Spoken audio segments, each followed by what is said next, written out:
Nothing in life happens in a straight line.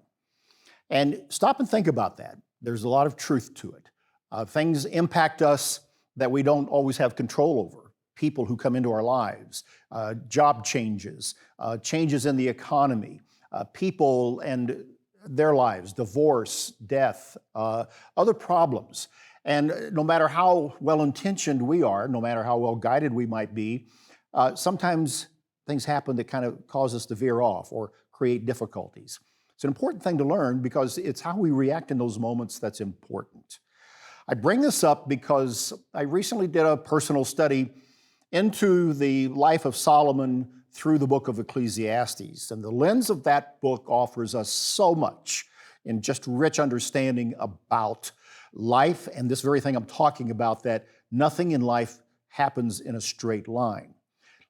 When you read the book of Ecclesiastes sometimes, and you probably have experienced this, you wonder, wow, this is kind of negative, or this, what does this really mean? What is he really saying? There's enigmas there, and there's straightforward instruction as well. When you look at the life of Solomon in connection with the book of Ecclesiastes, you can learn a number of things. When Solomon came to the throne of Israel upon the death of his father David, and you look at that story as it's told back in the Old Testament, you will see that Solomon had to do a number of things. First of all, his brother tried to usurp the throne, and they had to do a hurry-up coronation for him, and he became the king. But then his father David, on his deathbed, says, you need to take care of some unfinished business. There's a few people here that you're going to have to deal with. There was an Adonijah who had tried to take the throne. There's a Joab, David's general, who didn't always do things right. And then there was a guy named Shimei who had cursed David when he was fleeing Jerusalem at the time of Absalom's rebellion. David told Solomon, you need to take care of these people. And in that neighborhood in that time, what that meant was that Solomon had to eliminate them, and he did. And we read that and we think about, is that righteous? Is that good? What does this mean? Well, it means what it means.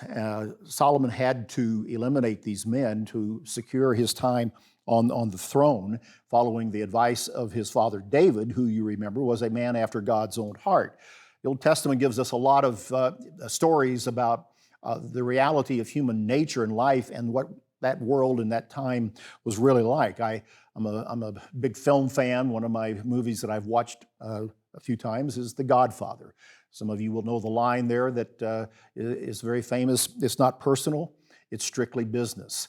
And in a sense, Solomon had to take his father David's advice and do some bad things, as we would look at them, and eliminate some people to secure the throne for the continuance of the nation.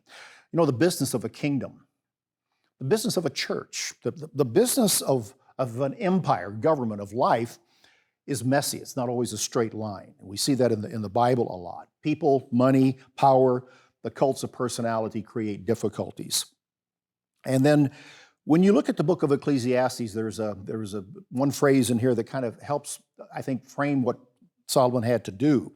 It's in chapter 7, beginning in verse 15. Solomon writes, I have seen everything in this meaningless life, including the death of good young people and the long life of wicked people.